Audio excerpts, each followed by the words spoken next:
Okay guys, let us begin with the session number कितना 3 या 4 and the second last session of the basics. उसके बाद में we are going to dig into the subject. आज and कल इसके बाद में basics खत्म. परसों से जो कोर्स ये इंटर का जो सिलेबस होगा वो शुरू हो जाएगा. Okay, so let us begin. इस पूरे लेक्चर में हम देखेंगे, अगर आपने अच्छे से अभी पढ़ा होगा थोड़ा बहुत, सो क्या है सीखना है हमें, टाइप्स ऑफ कंपनीज, अलग अलग बेसिस पे. करेक्ट है क्या? ये पहला पार्ट हमने कर लिया ना already, on the basis of liability. Correct और नॉट? ये वाला, इसमें कौन कौन सा है बोलो? 3. लिमिटेड बाय शेयर, दूसरा लिमिटेड बाय गारंटी, एंड तीसरा अनलिमिटेड कंपनी. अभी ये फिर से बताने की जरूरत है क्या? चलो आगे बढ़ते हैं. ये था on the basis of liability. अभी देखते हैं on the basis of character. Let us understand. ये ऑलरेडी सीए फाउंडेशन में मैंने सिखा दिया है, लेकिन फिर भी एक बार सीखते. 1 पर्सन कंपनी यानी कि कौन? ये देखो, ये कौन है? Sole proprietor. क्या सोल प्रोप्राइटर भी अकेला काम करता है? यस और नो? मतलब मालिक. बिजनेस में बहुत सारे एम्प्लॉयज हो सकते हैं. I am not talking about employees, I am talking about owner. अकेला owner. Please tell me one thing, क्या उसके पास कॉर्पोरेट आइडेंटिटी होती है क्या? सोल प्रोप्राइटर के पास, उसके पास सिर्फ एक लाइसेंस होता है. कौन सा? उद्योग आधार कार्ड, या फिर चलो मान लीजिए शॉप एक्ट लाइसेंस होगा, या फिर अगर वो कुछ फूड रिलेटेड बिजनेस करता है then food license. Other than this license उसके पास कुछ कॉर्पोरेट आइडेंटिटी वाला एक भी कुछ भी है क्या? ओके, अभी ये आपको थोड़ा सा प्रैक्टिकल नॉलेज बोल देता हूं. Whenever you go to any bank, let it be cooperative bank, let it be nationalise bank, और let it be private bank, अगर आपका कॉर्पोरेट आइडेंटिटी स्ट्रक्चर है तो आपको ज्यादा भाव मिलता है. इसका मतलब क्या है? कि बैंक वाले लोग आपको इजीली लोन अवेल करके दे देंगे. इसके पीछे एक रीजन है. चलो आप ही थोड़ा सोचो और मुझे बताइए. मैं बैंक हूं, आप अगर सोल प्रोप्राइटर हो तो मैं थोड़ा सा झिझक करूंगा कि अच्छे इमीडिएट बेसिस पे लोन नहीं दूंगा. लेकिन यही अगर कॉर्पोरेट आइडेंटिटी अगर आपका होगा तो मैं शायद आपको इजीली लोन अवेल करके दे सकता हूं. इसके पीछे रीजन क्या होगा? कोई आप में से बता सकता है, महान व्यक्ति? लेकिन बंदा तो वही होगा ना, सोल प्रोप्राइटर ही होगा बिजनेस करने वाला. 1 पर्सन कंपनी में भी वही होगा, सिंगल पर्सन. सो रीपेमेंट की वजह से थोड़ी ना आएगा. परपेचुअल सक्सेशन, कंपनी को सक्सेशन होता है, इसको सोल प्रोप्राइटर को नहीं होता. 1 पर्सन कंपनी में नॉमिनी होता है, तो उसके माध्यम से कंपनी आगे चलेगी. तो वैसे सोल प्रोप्राइटर को, उसको शायद वो बेटा होगा, बेटी होगी, तो वो भी नॉमिनी ही हो जाएंगे ना उसके. कुछ और रीजन? सेपरेट लीगल एंटिटी, वही ना, perpetual succession, separate legal entity, वो पॉइंट नहीं है. थिंक फ्रॉम द बैंक के एंगल से सोचो. Company is registered, sole proprietor is not registered. उससे फायदा क्या होगा? मैं एज अ बैंक क्यों लोन दूं आपको? फिर आपने रजिस्ट्रेशन करके क्या महान काम कर दिया? कुछ और क्या लगता है? तो वैसे देखा जाए तो मतलब private company and public company का, अगर आप कैपिटल जो आप मार्केट से उठा सकते हो, वो एक एडवांटेज अगर छोड़ा तो वैसे तो आपके हिसाब से तो कंपनी बनाने का कुछ फायदा ही नहीं होगा. बराबर क्या? एक पॉइंट, कौन सा पॉइंट? कैपिटल मार्केट से खींचना. वो पॉइंट अगर मैं 1 मिनट के लिए निकाल दूं from the features of the company, तो फिर कंपनी बनाने का कुछ फायदा ही नहीं होगा. Solo proprietor and partnership form is better. Correct है क्या? नहीं, ऐसे नहीं है. कॉर्पोरेट आइडेंटिटी, एक वर्ड आपने हमेशा सुना है, ROC, रजिस्ट्रार ऑफ कंपनीज. तो ये जो इतना 4-8 कितने हैं सेक्शंस हमने, हमारे कंपनीज एक्ट में सेक्शंस कितने हैं? 470 सेक्शन, 7 शेड्यूल्स, उसके बाद ये 29 चैप्टर्स में है. तो ये इतना सारा जो हम पढ़ रहे हैं, ऑलमोस्ट अगर बेयर एक्ट आपने देखा तो almost it is of 1200 pages. Bare act raw act, इतना ज्यादा। उसके बाद रूल्स अलग, नोटिफिकेशन अलग, सर्कुलर्स अलग, ये भी time to time government notify करती है। इतना सारा एक कंपनी को कंप्लाई करना पड़ता है, करेक्ट है क्या? कंपनी को कंप्लाई करना पड़ता है। 1 पर्सन कंपनी, ये भी एक कंपनी ही है ना, लेकिन क्या ये एक सोल प्रोप्राइटर को कंप्लाई करना है क्या? इतना कुछ, वो तो मतलब अपना ठेला लगा के भी काम कर सकता है ना, उसको तो सिर्फ थोड़ा बहुत कैपिटल चाहिए, कुछ तो बाय करेगा ट्रेडिंग के लिए एंड सेल करना शुरू कर देगा। लेकिन 1 पर्सन कंपनी, अगर आपने company form of organization open किया है, then you need to comply with this Companies Act 13। And Companies Act 13 को कंप्लाई करना यानी कि गवर्नमेंट के स्ट्रिक्ट रेगुलेशंस को कंप्लाई करना। तो मैं एज अ बैंक मान लीजिए मुझे चलो एज अ टीचर मुझे कौन से प्रकार का स्टूडेंट अच्छा लगेगा? डिसिप्लिन्ड स्टूडेंट जो सारे रूल्स को फॉलो करता है, या फिर इनडिसिप्लिन स्टूडेंट मतलब जिसके ऊपर मैंने आज तक कभी भी वॉच रखा ही नहीं है, मतलब पता ही नहीं है मुझे उसके बारे में कुछ भी, या फिर कुछ एक ऐसा डिसिप्लिन स्टूडेंट जो हर दिन एक अपनी नोटबुक बनाएगा जिसमें वो सुबह कितने बजे उठा, कितने बजे आया, कितने बजे कौन सा लेक्चर किया, कितने बजे कौन सा होमवर्क किया, क्या सेल्फ स्टडी किया, सब कुछ लिखेगा, नोटिफाई करेगा कहीं ना कहीं। ऐसे स्टूडेंट मेरी नजरों में अच्छा होगा, या फिर एक एक्स्ट्रा स्टूडेंट जो इसने सिर्फ लेक्चर ले लिया एंड पता नहीं आगे क्या कर रहा है? कौन से किस्म का? डिसिप्लिन। यानी कि from the point of view of bank और any other organisation, 1 person company since it is having a corporate identity, क्या है इसके पास? Corporate identity. इसकी वजह से फायदा क्या होगा? This particular 1 person company needs to file lots of forms। ये सर फॉर्म्स कौन से है? वो हमारे सिलेबस का पार्ट नहीं होता। यहाँ पे सीए में we are not concerned about form filing, CS में वी आर कंसर्न, मतलब कंपनी सेक्रेटरी का जो कोर्स है ना, वहां पे फॉर्म्स फाइलिंग ज्यादा होता है। मतलब एग्जाम में भी ज्यादा पूछा जाता है, फॉर्म नंबर पूछेंगे, कितने दिनों के अंदर कौन सा फॉर्म भरना है, ये सारी चीजें वहां पे पूछेंगे। सीए के करिकुलम में we are concerned about the concept and the logics, CS के सिलेबस में they are concerned more about process. Okay, anyways, so बहुत सारे जितने भी फॉर्म्स है, जितने भी रूल्स एंड रेगुलेशन है, सारे कंप्लाई किसको करना है? 1 पर्सन कंपनी को। अभी think from the bank point of view, मेरे सामने 2 व्यक्ति आते हैं, एक आती है 1 पर्सन कंपनी, एक आता है सोल प्रोप्राइटर। दोनों भी सेम लोन का अमाउंट डिमांड कर रहे हैं, बट ऑब्वियसली गवर्नमेंट के रिकॉर्ड्स में कौन रहेगा? 1 पर्सन कंपनी गवर्नमेंट के रिकॉर्ड्स में रहेगा। आप बाद में जाके एक और सेक्शन भी सीखोगे, इवन इन इनकम टैक्स भी देखोगे, इवन इन कंपनीज एक्ट में भी देखोगे कि कंपनी एक्ट है तो वहां पे स्टैट्यूटरी ऑडिट कंपलसरी। क्या है? स्टैट्यूटरी ऑडिट कंपलसरी, यानी कि audit as per the companies Act it is mandatory. अगर आपका 1 रुपया भी टर्नओवर है, या 0 रुपीज टर्नओवर है, या सिर्फ कंपनी फॉर्म किया, बाद में कुछ भी बिजनेस नहीं किया, फिर भी आपको सीए से जाके ऑडिट करवाना पड़ेगा। यानी कि अगर आपकी मेरे सामने 1 पर्सन कंपनी आई, उसके बुक्स ऑफ अकाउंट्स कोई सीए चेक कर रहा है, उसके सारे फॉर्म्स गवर्नमेंट के पास सबमिट हो चुके हैं, उसके जिस टाइम पे उसने 1 पर्सन कंपनी फॉर्म किया होगा, उसका may be pan card, Aadhaar card या फिर जो भी रजिस्ट्रेशन रिलेटेड डॉक्यूमेंट्स है वो ऑलरेडी वेरीफाई हो चुके हैं। समझ में आया क्या? मतलब किसी और गवर्नमेंट ऑर्गेनाइजेशन ने, late it B ministry of corporate affairs, ये जो अपना कंपनीज एक्ट है ये मॉनिटर कौन करता है? Ministry of corporate affairs. So MCA के वेबसाइट पे सारा पूरा इसका इंफॉर्मेशन पड़ा है, तो मेरे लिए अच्छी बात हो जाएगी ना। So I can more rely on that disciplined student. Simple language में समझ में आ रहा है क्या? इसीलिए गवर्नमेंट ने प्राइवेट कंपनी, पब्लिक कंपनी, ये तो डेफिनेशन पहले था ही, मतलब private company simply speaking 2 person can form a private company and more than 7 person can form a public company. Private company cannot demand investment from the general public, and public company can ask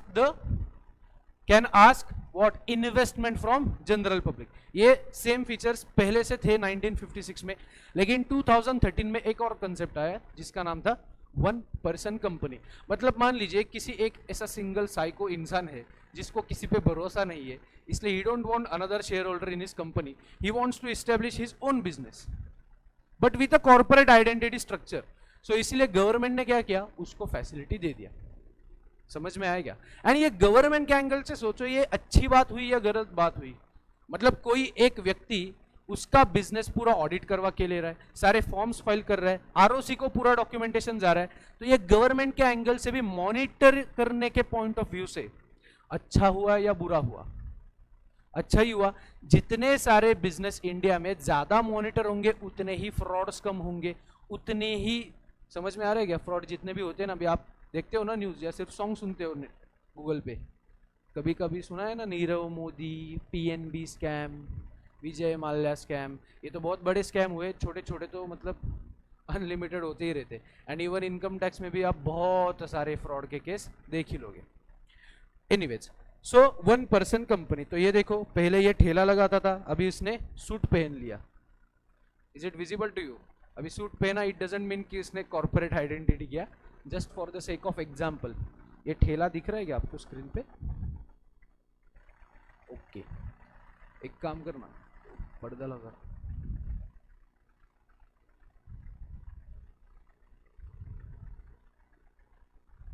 ठीक। Anyways, तो ये जो mister Chintu था, sole proprietor, उसको क्या था? No corporate identity, his liability is unlimited. Correct है क्या? ये करेक्ट है ना?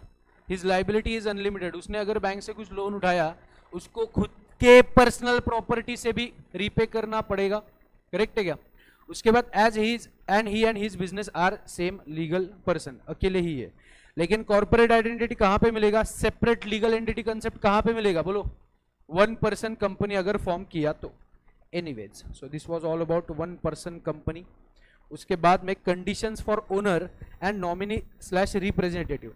वन पर्सन कंपनी में कोई एक और, मतलब मान लीजिए एक XYZ नाम की एक कंपनी है, XYZ private limited, so it is a separate legal entity, तो ये एक आर्टिफिशियल पर्सन है। करेक्ट है क्या? अभी can this artificial person invest into the shares of Reliance limited? बताइए मुझे, रिलायंस के शेयर्स में वो इन्वेस्ट कर सकते हैं क्या? क्या वो टाटा के शेयर्स में इन्वेस्ट कर सकते हैं क्या? खुद के नाम से, XYZ प्राइवेट लिमिटेड के नाम से। Can one company invest in another company in the form of shares? Yes और नो? सभी लोगों का आंसर यस है। चलो, can this company invest in one person company? वैसे देखा जाए तो कर सकती है, लेकिन लॉ ने इसको रोक दिया। सी, आर्टिफिशियल पर्सन था ना, एंड वन पर्सन कंपनी का डेफिनेशन क्या था? मीनिंग क्या है? सिंगल पर्सन होना चाहिए। And company is also single person, उसके शेयर होल्डर्स कितने भी होने दो, but it is having a corporate identity. अलग अलग, कौन अलग अलग? कंपनी के शेयर होल्डर्स अलग, कंपनी खुद अलग। So company is having its own artificial identity which is not natural. Correct है क्या? तो वैसे देखा जाए तो करना चाहिए, लेकिन कंपनीज एक्ट ने इसको रोक दिया। कंपनी एक्ट क्या बोलती है? देखो, ये वन पर्सन कंपनी का जो फायदा है ना, ये किसी और कंपनी को या पार्टनरशिप फर्म को, कोऑपरेटिव सोसाइटी को नहीं दिया गया, ये सिर्फ और सिर्फ सिंगल नेचुरल पर्सन को दिया गया है। Single natural person. सो ये नेचुरल पर्सन मतलब इंसान, ओनली इंसान can form one person company. So यहां पे ये एग्जांपल समझ में आया क्या आपको? एक कंपनी दूसरा वन पर्सन कंपनी फॉर्म नहीं कर सकती। ठीक है, वो कौन होना चाहिए? क्या can he be a Bangladeshi resident? No, यहां पे और एक रेस्ट्रिक्शन, कौन होना चाहिए? He must be a Indian resident. एक और, इंडियन रेसिडेंट भी as well as 182 days, more than 182 days stay in the previous calendar year. Previous calendar year, what is calendar year? 1 अप्रैल से लेके 31 मार्च? नो, 1 जनवरी से लेके 31 दिसंबर। In previous calendar year. तो यहां पे मैंने एक एग्जांपल दिया है, मान लीजिए ये जो मिस्टर एक्स है, he wants to incorporate 1% company on May 2020। कब करना है उसको? मई 2020। तो हमें चेक क्या करना पड़ेगा? 182 डेज से ज्यादा स्टे होना चाहिए उसका इंडिया में। कौन से कैलेंडर ईयर में? उसके प्रीवियस। मतलब कौन सा आएगा प्रीवियस ईयर? 2019। सो 2019 मतलब कौन सा? 1 जनवरी 2019 से लेके 31 दिसंबर 2019। 2000 गलती से 20 मत ले लेना। 1 जनवरी 31 दिसंबर एंड दोनों का एंड 2019 ही आएगा। अपने फाइनेंशियल ईयर में वो ईयर स्विच हो जाता है ना, 14 15 15 16 16 17, तो गलती होने का चांस होता है। एनीवेज, तो 365 डेज में से मान लीजिए अगर वो 182 डेज यहाँ पे है, देन ओके। एंड यहाँ पे देखिए he was there only for 150 days, तो नॉट ओके।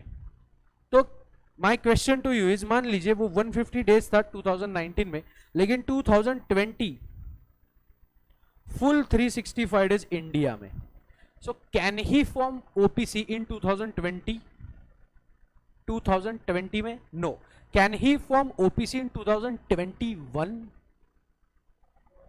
2021 में फॉर्म कर सकता है क्या? Yes. Why? Because in 2021 you have to check 2021 82 days. समझ में आया क्या पूरा? So ये था डे वाइज। सो 3 कंडीशन कौन सी है 1% कंपनी फॉर्म करने के लिए? He must be a natural person, दूसरी इंडियन रेसिडेंट, एंड तीसरी 182 डेज से ज्यादा स्टे होना चाहिए कौन से साल में? Previous calendar year. ओके, इसमें से एक भी कंडीशन नहीं रही तो मतलब मान लीजिए कोई तो एक फॉरेनर है, वो इंडिया में आया है, इंडिया में 365 डेज प्रीवियस कैलेंडर ईयर है, can he form 1% company in India? No. ठीक है, सिग्निफिकेंट पॉइंट जस्ट एक बार रीड कर लेते। Only 1% as a member, no limit, ये इंपॉर्टेंट पॉइंट है, no limit for minimum paid up capital, even with ₹1 you can start 1% company. Earlier in 1956 act there was a minimum prescribed capital to form a private company as well as public company. Public company को तो है ही prescribed capital. What is prescribed? What is the meaning of the word prescribed? कहां पे लिखा होगा prescribed का meaning? ठीक है, जो लोग ऑलरेडी मेरे से सीखे वो आंसर मत दे। जितने कितने न्यू स्टूडेंट्स हैं, प्रिस्क्राइब्ड वर्ड का मतलब पता है आपको? जब कभी भी लॉ में एज में भी प्रिस्क्राइब्ड लिखा होता है, उसका मीनिंग क्या होता है पता है या नहीं? ये इमीडिएट बेसिस बोल देता हूं। काने जी बोलो। इशू किया हुआ नहीं, रूल्स में बताए जाते हैं। एंड रूल्स कौन से रहेंगे? तो नोटिफिकेशन अलग, रूल्स अलग नहीं। यस और नो? नहीं पता? ओके, सुन लो। हम कौन सा एक्ट पढ़ रहे?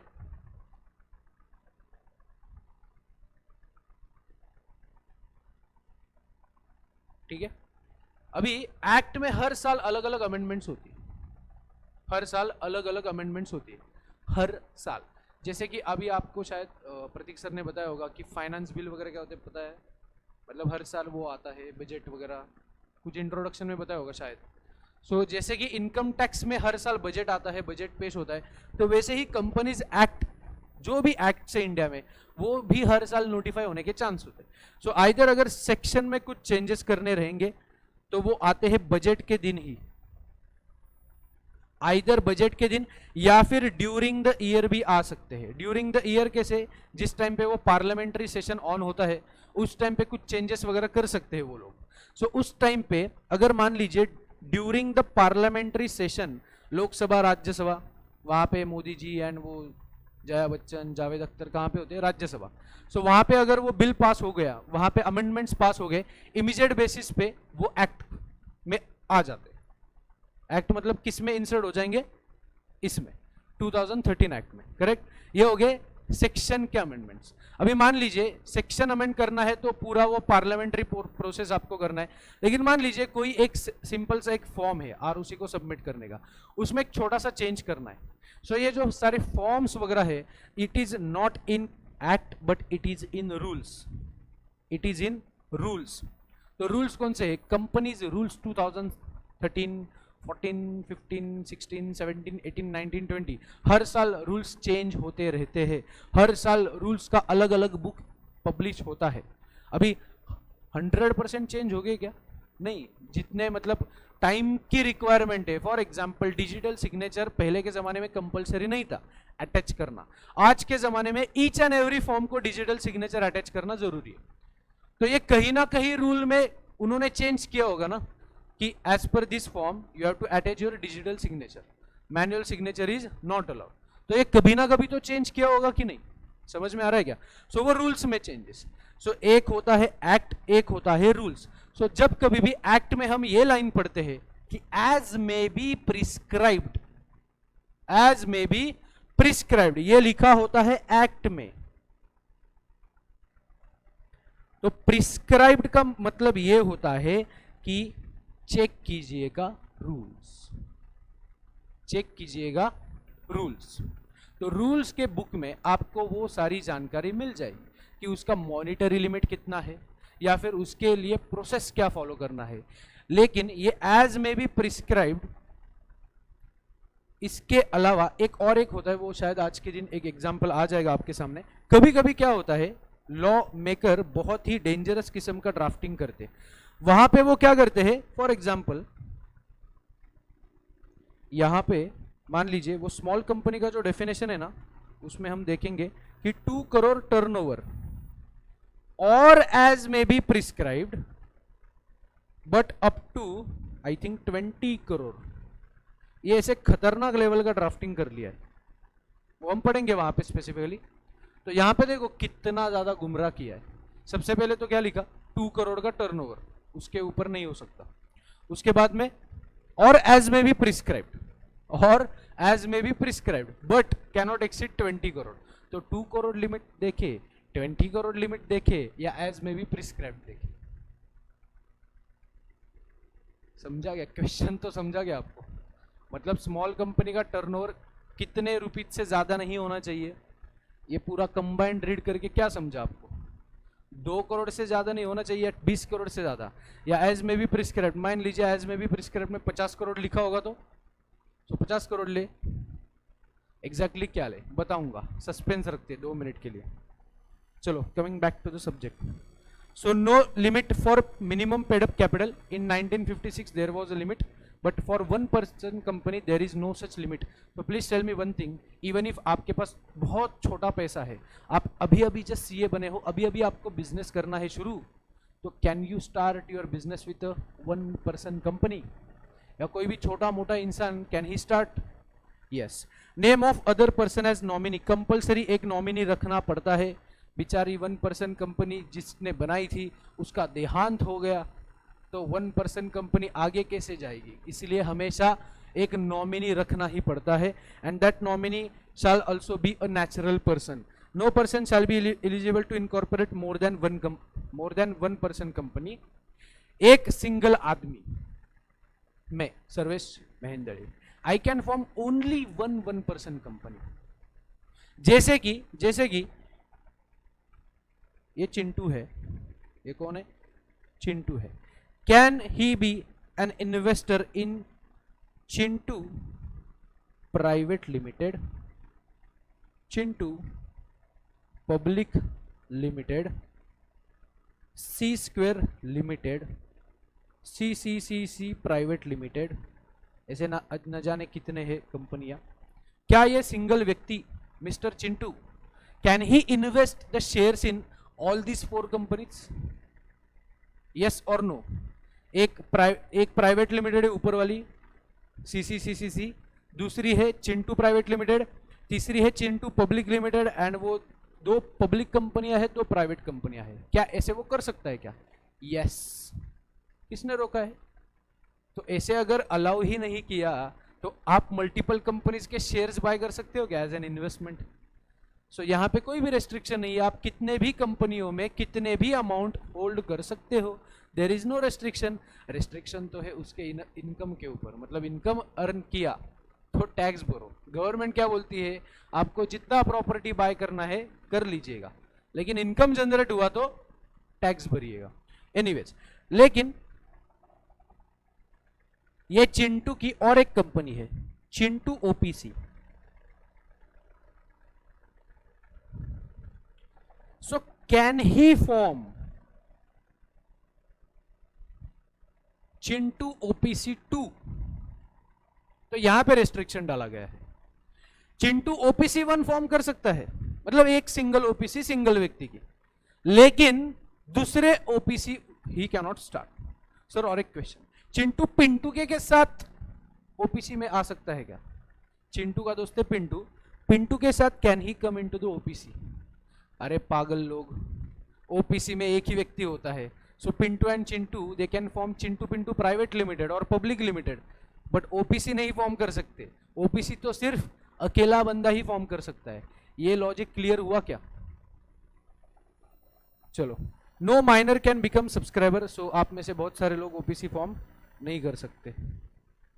या सभी मेजर बन गए? अभी सभी लोग बन गए या कोई है आप में से 18 के नीचे है? कोई भी नहीं है? तो चलो आप लोग अभी you are also eligible to get married, शादी भी कर सकते हो।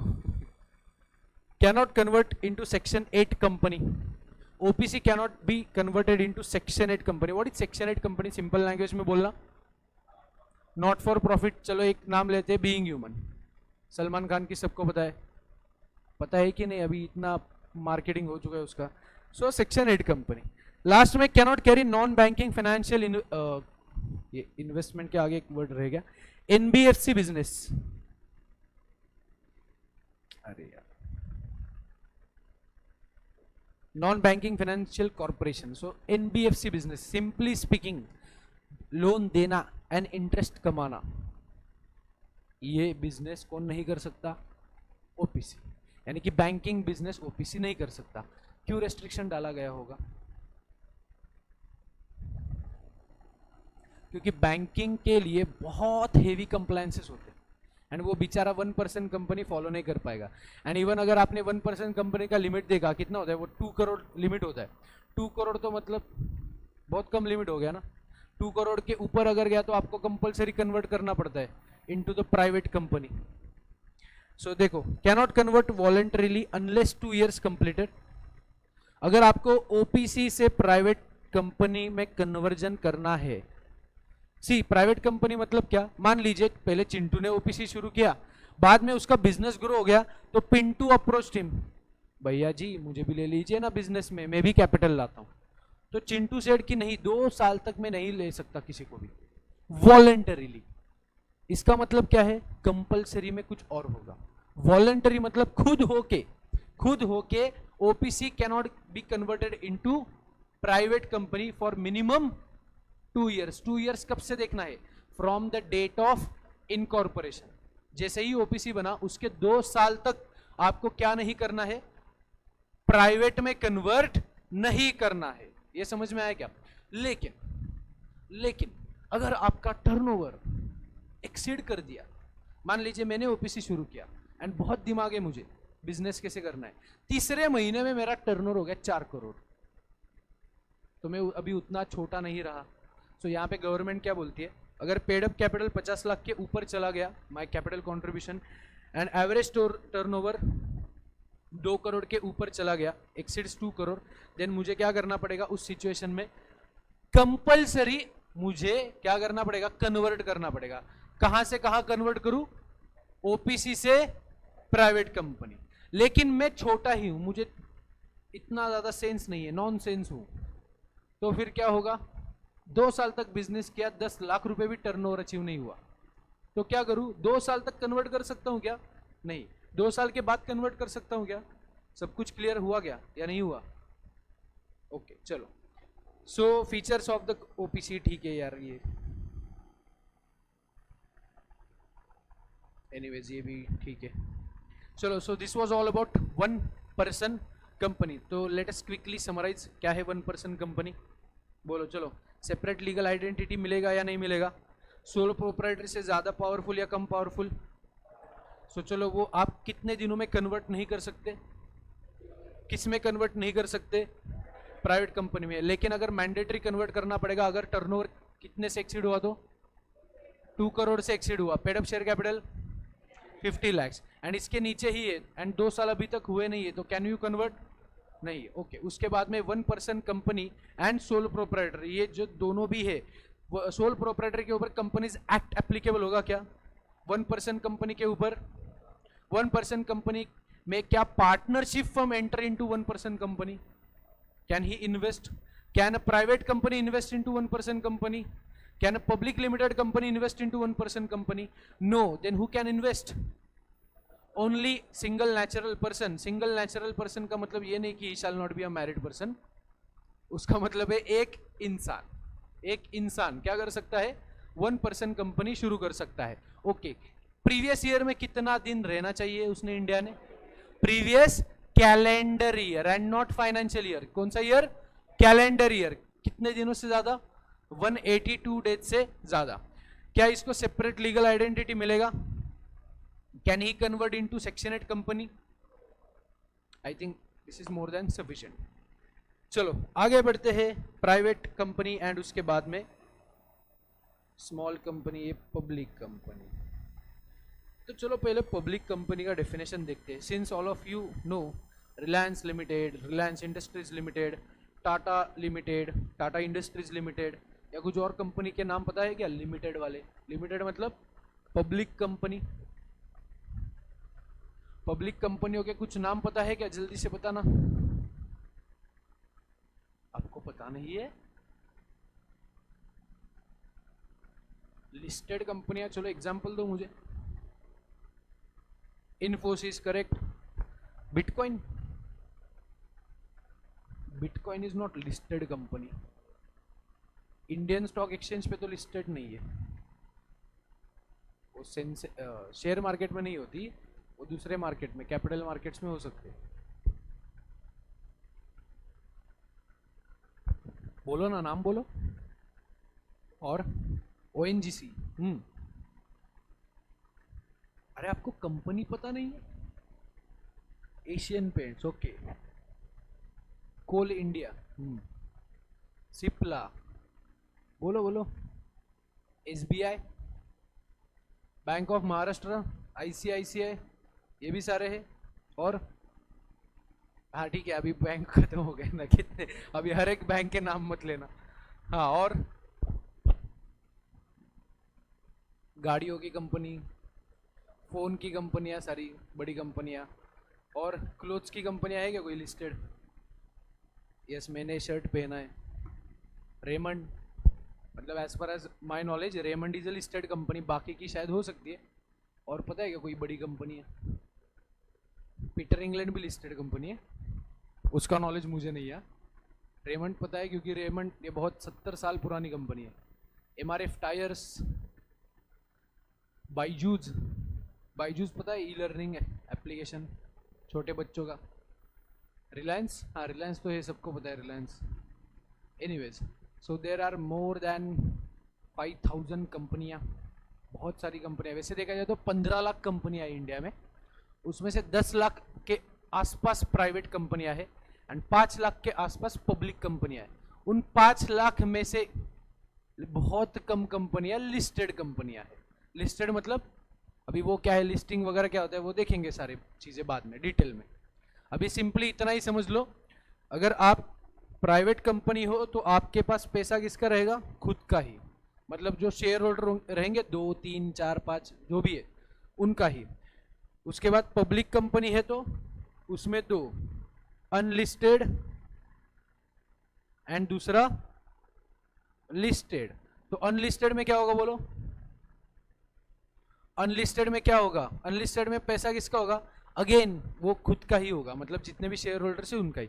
लिस्टेड में तो यहां पे रिकॉग्नाइज्ड स्टॉक एक्सचेंज, जैसे कि मुंबई, जैसे कि दिल्ली, जैसे कि पुणे स्टॉक एक्सचेंज, पता है क्या? ये अपना प्रेस्टीज पॉइंट है ना, उसके आगे बीएसएनएल का ऑफिस, बीएसएनएल का ऑफिस पता है, बाजीराव रोड का। तो उसके आगे जाके अगर आप लेफ्ट लोगे और अंदर की गलियों से जाओगे तो आपको पूना स्टॉक एक्सचेंज मिल जाएगा। एक बार देख लेना, वहां पे भी वो बिग बुल है, just like Nifty. Anyways, so my point was definition of a public company. What is public company? अभी आपको पब्लिक कंपनियां तो पता है, लेकिन as per the companies act उसका डेफिनेशन क्या है? दुनिया का अगर सबसे कोई घटिया डेफिनेशन होगा तो वो होगा पब्लिक कंपनी का। What is public company which is not a private company? मैं कौन हूं जो मैं नहीं हूं? वो एक बचपन में मैं एक सीरियल देखता था, महादेव, हर हर महादेव, मतलब वो दूरदर्शन वाली नहीं, अभी लेटेस्ट वाली। आपने देखी है क्या किसी में से? लाइफ ओके चैनल पे आती थी, तो उसको वहाँ पे वो बोलते थे कि महादेव कौन है? सो जो कोई नहीं है वो सब कुछ है, वो जिनका ना जन्म हुआ है ना उनका मृत्यु होगा, वो आज है लेकिन नहीं है ना ऐसे सो ऐसे इतना बढ़िया डेफिनेशन था, लेकिन वो महादेव जी को सूट होता है, लेकिन यहाँ पे उन्होंने पब्लिक कंपनी में डालने की कोशिश की। So what is a public company which is not a private company? So हमें क्या देखना पड़ेगा? तो यहाँ पे गुमराह किया है, मतलब आप संकेत सर को जाके पूछो सर्वेश सर कहाँ है, तो बोलेंगे, क्या बोलेंगे? पता नहीं है। पुष्कराज सर से जाके पूछो, ऐसे हो जाएगा। फिर पुष्कराज सर से पूछोगे संकेत सर कहाँ है, तो वो तो बोलेंगे पता ही नहीं है कहाँ रहते। एनीवेज, सो पब्लिक कंपनी क्या है? Which is not a private company, which is not a private company. Okay, उसके बाद में but which has a minimum paid up capital as may be prescribe. तो यहाँ पे सबसे पहला जो प्राइवेट कंपनी नहीं है, मतलब यहाँ पे हिंट क्या मिल रहा है हमें? We have to check the definition of private company to know public company. Public company क्या है ये जानने के लिए हमें पहले प्राइवेट कंपनी क्या है ये देखना पड़ेगा। लेकिन यहाँ पे एक और दूसरा क्या था point? Minimum paid up capital है as may be prescribe. So act में दिया नहीं है कैपिटल रिक्वायरमेंट, रूल्स में चेक करना पड़ेगा, and rules time to time change हो सकते हैं। इसलिए आपके सिलेबस में भी आपसे ये एक्सपेक्ट नहीं करते कि आपको ये लिमिट पता हो। ये सीएस के सिलेबस में सिंस रजिस्ट्रेशन का process, public limited, private limited, incorporation का प्रोसेस, लिस्टिंग अग्रीमेंट के प्रोसेस, ये सारे उनके एग्जामिनेशन में पूछे जाते हैं, हमारे एग्जाम में कुछ भी पूछा नहीं जाता। एनीवेज, फिर से आएंगे बाद में पब्लिक कंपनी के पास 2 मिनट के बाद। अभी जाते हैं किसके पास? प्राइवेट कंपनी के पास। चलो शुरुआत करते हैं। So what is a private company? Minimum paid up capital is prescribed. Minimum paid up capital is prescribed. तो यहाँ पे एक प्रिस्क्राइब दिया होगा, just take the example of 1 lakh rupees. कितना लेंगे? जस्ट एग्जाम्पल, प्रिस्क्राइब किया होगा 1 लाख रुपीज। सो मिनिमम कितना चाहिए होगा हमें? 1 लाख कैपिटल के नीचे can we form a private company? So can I do business with 50,000 rupees in this particular structure? तो मुझे कौन सा बिजनेस करना पड़ेगा? सोल प्रोप्राइटरी करना पड़ेगा। मैं किसी और को जमा करके प्राइवेट कंपनी फॉर्म कर सकता हूं क्या? नहीं। लेकिन मान लीजिए 1,000 रुपए अगर प्रिस्क्राइब्ड लिमिट बोला है, तो 1,000 रुपए मिनिमम प्रिस्क्राइब्ड लिमिट, तो मेरे पास 2,000 रुपए रहेंगे, तो I can start private company. So जो भी है वो limit, we are not concern about the limit. Restriction to transfer its shares and limit the number of shares to 200। So minimum कितने चाहिए? यहाँ पे पॉइंट शायद रह गया होगा। मिनिमम कितने बोलो? Minimum two maximum 200। Okay sir, ये 200 लोगों में पब्लिक कंपनी भी आ सकती है क्या? मतलब मान लीजिए मेरी कंपनी, मेरे दिमाग के ऊपर मुकेश अंबानी जी को बहुत भरोसा है, सो वो बोले कि सर्वेश अगर तू बिजनेस कर रहा है, I will invest in your business, so can Reliance industries limited become my share holder? Yes. मतलब रिलायंस से मतलब 200 के 200 शेयर्स उनको दे देंगे क्या? नहीं नहीं, वो सिंगल मेंबर कंसिडर करेंगे ना उनको। सिंगल नाम से मान लीजिए उन्होंने 50-60% स्टेक ले लिया कंपनी में मेरे, लेकिन वो मेंबर कितने हो जाएंगे? 1। इतने, ये समझा गया आपको? So minimum 2, maximum 200। 2 और मोर पर्सन होल्ड 1 और मोर share in a company jointly.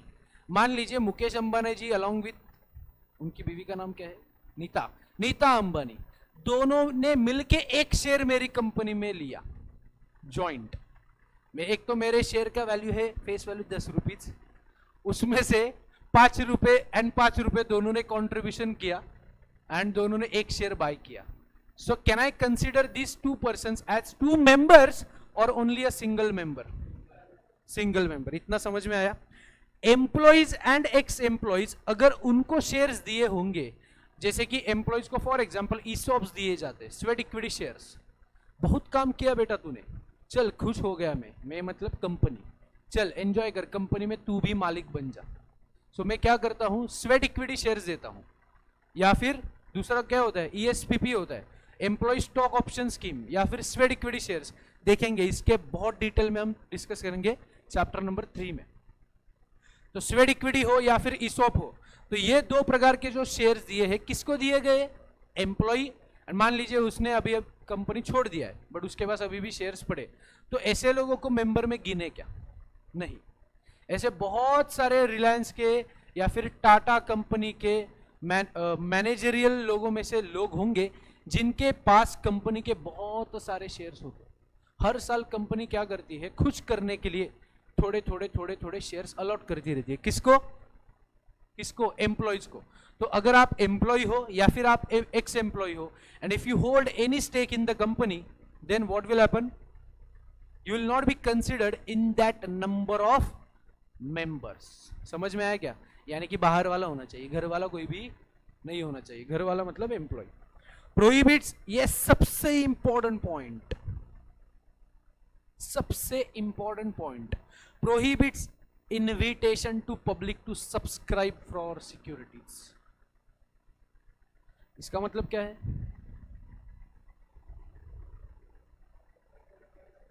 Public offer, चलो आज मैं एक कंपनी फॉर्म करता हूं, सर्वेश एंड झोल प्राइवेट लिमिटेड, सर्वेश ब्रैकेट में झोल प्राइवेट लिमिटेड, एंड बाद में एक काम करता हूं, प्रेस्टीज पॉइंट जाता हूं एंड पैम्पलेट शेयर करता हूं, इन्वेस्ट इन माय कंपनी, 60 दिनों के अंदर अंदर पैसा डबल। आज इन्वेस्ट करो 5 रुपए, कल 60 दिनों के बाद 10 रुपए, 1 लाख रुपए इन्वेस्ट करोगे 2 लाख रुपए। Yesterday I saw Hera Pheri movie इसलिए आई थॉट कि instead of becoming Akshay Kumar, let us become that company जो पैसा लेके भाग गई ना, वो अमीर बन गए ना, वो अक्षय कुमार भिखारी बन गया, लेकिन वो कंपनी तो अमीर बन गई। क्या रहता है उस कंपनी का नाम, वो भूल गया मैं। एनीवेज, सो डबल पैसा, डबल कंपनी। तो ऐसे अगर मैं कर रहा हूँ कि मेरे कंपनी में इन्वेस्ट करो, या फिर क्लास में अभी सुबह सुबह 7:30 बजे आके, अरे बहुत अच्छी अपॉर्चुनिटी है बच्चों, कम ऑन गाइस, थोड़ा थोड़ा आपका जो भी पॉकेट मनी है, डेली चाय नाश्ता मत कीजिए, थोड़ा थोड़ा जमा कीजिए सेविंग एंड मुझे दे दीजिए, एंड जैसे ही आपका लॉ का क्लास खत्म हो जाएगा, आपको पैसा डबल करके दूंगा। मतलब एंड में, पूरा सीजन खत्म होने के बाद। सो ऐसे अगर मैंने किया, so that means I am inviting general public to subscribe in my company. So what this company act is telling you, don't, please do not do this activity. ये करना अलाउड नहीं है। ये करना अलाउड है अगर आपकी पब्लिक कंपनी, अगर आपकी public company. So there will be a proper process कि ये मैं इनवाइट कैसे करूंगा, कितने दिनों में करूंगा, कौन सा प्रोस्पेक्टस रहेगा, उसका फॉर्मेट क्या होना चाहिए, उसमें क्या होना चाहिए, क्या नहीं होना चाहिए, सारी चीजें लिखी है इन चैप्टर नंबर 7। वहां पे सारा वो प्रोस्पेक्टस से रिलेटेड सारी चीजें आ जाएगी हमारे पास। समझ में आया क्या? तो प्राइवेट कंपनी के लिए अलाउड है क्या? नहीं। लेकिन सर मान लीजिए आपका भाई है, आपका भाई है, so can you tell your brother to invest in your company? Answer is yes. Sir, can you tell your friend to invest in your company? Yes. Sir, can you tell your sasurji to invest in your company? Yes. There is difference between general public and my public. समझ में आ रहा है क्या? So prohibits an invitation to public to subscribe for securities. तो यहाँ पे general public को आप किसी भी माध्यम से एडवर्टाइज नहीं कर सकते। एनीवेज, सो यहाँ पे एक और एक रेस्ट्रिक्शन है, right to transfer shares, transferability of shares. जैसे कि लिस्टेड होती है ना, लिस्टेड कंपनी के हर सेकंड में शेयर्स का डीलिंग होते रहता है। वो देखते हो ना आप कौन से चैनल, CNBC वगैरह, या फिर स्टॉक एक्सचेंज, ऐसे देखा है क्या कभी टीवी पे? वो कैंडल्स वगैरह दिखती है ऐसे, जस्ट लाइक हार्ट बीट, ऐसे ऊपर नीचे हमेशा ही होते रहते हैं। कभी भी ऐसा नहीं होता, कभी भी ऐसा नहीं होता, हमेशा ऊपर नीचे ऊपर नीचे, एंड गए तो नीचे, गड्ढे में ही जाते, फिर हार्ट अटैक आता है, फिर वो टीवी पे बीप बीप देखते, फिर हॉस्पिटल में जाके बीप बीप देखना पड़ता है। So right to transfer shares, private company के शेयर्स इजीली ट्रांसफरेबल नहीं होते, हाँ लेकिन अपने आप में, मतलब मान लीजिए मैं पूरा स्टेक मेरे भाई को दे दिया, ऐसे होता है, उसके वो चीज़ें अलाउड है, लेकिन इजी ट्रांसफरेबिलिटी मतलब उसके ऊपर ट्रेडिंग नहीं हो सकता। There is a very much different process. Public limited के शेयर्स कोई भी कभी भी बेच सकता है, किसी भी सेकंड मन में आया, हाँ मतलब रात को 2 बजे नहीं बेच सकते आप, जब स्टॉक मार्केट खुलेगा उसका टाइमिंग होता है 8:30 से लेकर 4 बजे तक, फिर वो क्लोज हो जाएगा मार्केट, ठीक है। सो दिस वाज ऑल अबाउट कौन सा company, private company. Let us quickly finish small company, section 2 subsection 85। Okay, what is a small company? It is an extended version of private company, मतलब private company का एक one of the बच्चा है small company. अभी एक मैं आपको और एक इंफॉर्मेशन बोल देता हूं, स्मॉल किड के लिए ज्यादा रेस्ट्रिक्शन होती है या बिग ब्रदर के लिए ज्यादा रेस्ट्रिक्शन होती है? जब कभी भी रिस्पॉन्सिबिलिटी डालनी है, सिंपली कॉमन सेंस अप्लाई कीजिए, कॉमन सेंस। बिग ब्रदर के ऊपर ज्यादा रिस्पॉन्सिबिलिटी, स्मॉल किड्स के ऊपर क्या होगा? सो मैं हूं कंपनीज एक्ट, मैं हूं कंपनीज एक्ट, एंड मुझे small kid and big brother इनमें से सिलेक्ट करना है कि किसके ऊपर ज्यादा रेस्ट्रिक्शन डालूंगा, तो किसके ऊपर डालूंगा? बिग ब्रदर पे, कॉमन सेंस है। तो व्हाट इज स्मॉल, सबसे पहले वो देखना पड़ेगा कि जिसके ऊपर ज्यादा रेस्ट्रिक्शन नहीं होगा, सो दैट, क्योंकि उसको दिमाग नहीं होता, उसके पास ज्यादा पावर नहीं होती, उसने कुछ सोचा भी तभी भी नहीं कर सकता वो सारी चीजें। इन शॉर्ट स्मॉल कंपनी, अभी इसको लिंक करो कंपनी के साथ, स्मॉल कंपनी बिग कंपनी, ऐसे जस्ट सिंपल लैंग्वेज में, small company big company. Big company के ऊपर ज्यादा रेस्ट्रिक्शन या स्मॉल कंपनी के ऊपर ज्यादा रेस्ट्रिक्शन? बिग कंपनी के ऊपर। ओके, सो पहले तो अभी since we are learning law, हर एक चीज डिफाइन होनी जरूरी है ना, लॉ है तो। सो स्मॉल का डेफिनेशन है, क्या है definition? Paid up share capital and turnover wise. Paid up share capital does not exceed more than 50 lakh rupees और as may be prescribed but shall not be more than 5 crore rupees. एक आ गया बहुत जिंदगी का डिफिकल्ट क्वेश्चन, पहले क्या लिखा? बोलो बोलो जल्दी से बोलो। 50 लाख के नीचे होना चाहिए, बराबर, एंड उसके बाद में क्या लिखा? As may be prescribed but shall not exceed 5 crore. चलो जल्दी से बताता हूं, अभी इसमें ज्यादा टाइम पास नहीं करेंगे। इसका मीनिंग इस प्रकार से होता है, देखिए, मैं हूं सेंट्रल गवर्नमेंट, मैं कौन हूं? Central government. सेंट्रल गवर्नमेंट क्या बोल रहा है? स्मॉल कंपनी कौन सी कंपनी है? जिसका टर्नओवर कितना से नीचे होना चाहिए? 50 लाख से नीचे होना चाहिए, और एज में बी प्रिस्क्राइब। मैं हूं सेंट्रल गवर्नमेंट, मैं बोलता हूं कि कंपनी, स्मॉल कंपनी कैसी होनी चाहिए? 50 लाख शेयर कैपिटल के नीचे होना चाहिए। शेयर कैपिटल है ना, हाँ सॉरी टर्नओवर नहीं ना बोला मैंने गलती से, हाँ शेयर कैपिटल कितने से नीचे होना चाहिए? 50 लाख, और एज में भी प्रिस्क्राइब्ड, यानी कि मैंने सेंट्रल गवर्नमेंट में हूं मोदी जी ने पावर किसको दिया? कंपनी एक्ट यानी कि मिनिस्ट्री ऑफ कॉर्पोरेट अफेयर्स को पावर दिया कि आप डिसाइड करो। सबसे पहले मैंने ओपनिंग कैसे बोला? एक काम करना बेटा, बेटा मतलब मैं किसको बेटा बोल रहा हूं? सेंट्रल गवर्नमेंट कंपनी एक्ट को बोल रही है central government through sections of companies act. ये माध्यम कौन सा है? सेक्शन ऑफ कंपनीज एक्ट के माध्यम से, कि सेंट्रल गवर्नमेंट ये बोलने की कोशिश कर रही है स्मॉल कंपनी मतलब कौन सी कंपनी? 50 लाख के नीचे पेड अप शेयर कैपिटल, और as may be prescribed in the companies act और rules from time to time, मतलब टाइम टू टाइम, जैसे ही नोटिफिकेशन के माध्यम से। अभी ये पावर मैंने किसको डेलीगेट कर दिया? ये मैंने पावर किसको डेलीगेट कर दिया? कंपनीज एक्ट को, यानी कि एमसीए को पावर दे दिया। मोदी जी ने पावर किसको दिया? मैं मोदी जी क्यों बोल रहा हूं? बिकॉज ये कंपनीज एक्ट फॉर्म करने का रिस्पॉन्सिबिलिटी किसका होता है? सेंट्रल गवर्नमेंट का। तो सेंट्रल गवर्नमेंट ने पहले ये बोला 50 लाख, या फिर as may be prescribed bye you, तू लिमिट डिसाइड कर। पहले क्या लिख के दिया? 50 लाख, और एज में बी प्रिस्क्राइब, तू डिसाइड कर, लेकिन 5 करोड़ के ऊपर नहीं जा सकता कभी भी। इसका मतलब क्या है? ये देखो टाइम डायग्राम के माध्यम से, ये क्या है रे 50 लाख, ये क्या है रे 5 करोड़। तो सबसे पहले मैंने क्या बोला, 50 लाख के नीचे होना चाहिए, लेकिन ये कौन डिसाइड करेगा, central sorry companies act decide कर सकता है। मान लीजिए कंपनीज एक्ट ने डिसाइड किया 1 करोड़, तो लिमिट क्या हो जाएगा, एज में भी prescribed by the central government, मतलब कंपनीज एक्ट।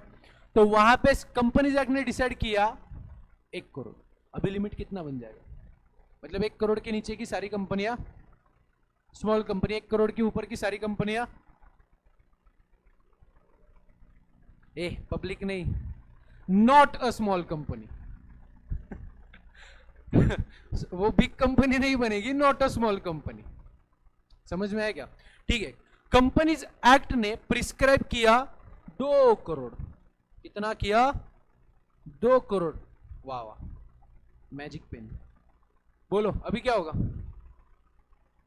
2 करोड़ तक स्मॉल कंपनी एंड 2 करोड़ के ऊपर नॉट स्मॉल कंपनी, मतलब 2 करोड़ के ऊपर आपको फैसिलिटी, ज्यादा रिस्ट्रिक्शन नहीं, 2 करोड़ के ऊपर सारा का सारा कंपनी एक्ट एप्लीकेबल, बराबर। लिमिट किया 5 करोड़, लिमिट किया 5 करोड़, तो 5 करोड़ के नीचे तक स्मॉल कंपनी, 5 करोड़ के ऊपर not so small big company. What about if I do 5.5 crore, can I do it? No, not allowed. क्यों? मोदी जी ने पहले ही लिमिट दे दिया, इससे ऊपर नहीं जाना। मतलब मैं आपको ऐसे बोलता हूं कि जेब में 20 रुपए दिया, जा बेटा खर्चा कर, and at the same time ATM card भी दिया एंड उसमें 100 रुपए रखे, कितने रखे 100 रुपीज। सो आपको क्या बोला, जा बेटा 20 रुपए में एंजॉय कर, सो 20 रुपया। लेकिन अगर आपको ज्यादा लगा सो आपके पास अपर लिमिट क्या रहेगा, दैट 20 + 100 मतलब 120 बन जाएगा। उससे ज्यादा आप जा सकते हो क्या, उधार लेना पड़ेगा, एंड उधार is not allowed in act. समझ में आया क्या? ये समझ में आया क्या? फिर से बोलता हूं, वैसे देखा जाए तो एक्ट में कैसे किया है, 50 लाख लिमिट दे दिया है, but as may be prescribe, but that prescribe वो भी it shall not exceed 5 crore. Same is with turnover. ये टर्नओवर देखो किस प्रकार से ड्राफ्टिंग है, वो 50 लाख के जगह 2 करोड़ है एंड वो 5 करोड़ के जगह 20 करोड़ है। तो यहां पे टर्नओवर क्या है, चलो टर्नओवर का example, this is turnover example. Turnover कितने बोलो 2 करोड़, और यहां पे क्या लिखूं 20 करोड़। सो सेंट्रल गवर्नमेंट यहां पे प्रिस्क्राइब कर सकती है ना, यस यहां पे कर सकती है क्या, आगे नहीं, ये नॉट अलाउड, ये वाला पार्ट नॉट अलाउड। 20 करोड़ ये मैक्सिमम लिमिट आ सकता है, ठीक है ना। तो चलो आगे बढ़ते हैं। So small company paid up share capital which does not exceed 50 lakhs और as may be prescribe but maximum limit is 5 crore. And दूसरा क्या है, टर्नओवर कितना है नहीं होना चाहिए, 2 करोड़ के ऊपर नहीं होना चाहिए, या फिर as may be prescribe but which shall also not exceed 20 crore. Okay, this section shall not apply to holding और सब्सिडरी कंपनी। मतलब मान लीजिए ये एक 123 प्राइवेट लिमिटेड कंपनी है, 123 प्राइवेट लिमिटेड कंपनी है। मान लीजिए ये किसी का बेटा है, मतलब XYZ लिमिटेड का ये सब्सिडियरी कंपनी है। This is the holding company and this is the subsidiary company. But मान लीजिए 123 प्राइवेट लिमिटेड का टर्नओवर 1 रुपया, पेड अप शेयर कैपिटल 50,000 रुपए, इतना ही है, फिर भी उसको स्मॉल कैटेगरी में ला सकते हैं क्या? नहीं, तू बड़ी बाप की औलाद है। होल्डिंग सब्सिडियरी मतलब ये रिलेशनशिप क्रिटिकल बन जाएगा। तो यहाँ पे तू भले ही छोटा है लेकिन तुझे कंट्रोल करने वाला तो हो सकता है। सर अगर वो भी स्मॉल रही तो it doesn't matter, it doesn't matter. यहाँ पे डेफिनेशन से किसको किसको डायरेक्टली उड़ा दिया, होल्डिंग भी एज वेल एज सब्सिडियरी भी। मतलब होल्डिंग कंपनी मतलब मान लीजिए ये XYZ लिमिटेड, अगर ये भी स्मॉल है, कौन सी वाली, ये भी स्मॉल है, ये भी स्मॉल है, दोनों भी स्मॉल स्मॉल है, लेकिन फिर भी क्या हो जाएगा, होल्डिंग सब्सिडियरी रिलेशनशिप एक्टिवेट हो गया, गए स्मॉल के क्राइटेरिया से गए। यानी कि मैं बच्चा हूं, मुझे ज्यादा टेंशन मत दो, ऐसे आप बोल सकते हो क्या? नहीं। क्यों नहीं बोल सकते? आप होल्डिंग सब्सिडियरी की किसी भी रिलेशनशिप में आ गए तो। ये पॉइंट समझा गया आपको या और एक्सप्लेन करूं? सो होल्डिंग और सब्सिडरी कंपनी, या फिर company registered under section 8। Section 8 के अलग रूल्स एंड रेगुलेशंस होते हैं, वो आपको फॉलो करने ही पड़ेंगे। छोटी ऑर्गेनाइजेशन का बेनिफिट आप नहीं उठा सकते, सेक्शन 8 के लिए बहुत ज्यादा कंप्लायंसेस होते हैं। Company governed by any special act, special act का एग्जांपल याद आया क्या? SBI, LIC, MSCB, ये तो बहुत सारे स्पेशल एक्ट्स हो सकते हैं जो Indian government time to time form करती है एक्ट को, एंड उस एक्ट के माध्यम से क्या चलाती है? बिजनेस चलाती है। पूरा समझ में आया? So this was all about small company. चलो जल्दी से मुझे टर्नओवर लिमिट बोलो स्मॉल कंपनी का। टर्नओवर लिमिट बोलो 2 करोड़ और as may be prescribe but which shall not exceed 20 crore. What about paid up share capital? 50 lakhs और as may be prescribe but which shall not exceed. Okay, चलो next point, public company. Okay, ये small company में हमने मतलब category wise सारा turnover वो तो देख ला। स्मॉल कंपनी का सबसे बड़ा एडवांटेज क्या था बोलो? स्मॉल कंपनी अगर आप हो तो आपके लिए क्या है? स्ट्रिक्ट है या स्ट्रिक्ट नहीं होगी कंपनीज एक्ट आपसे?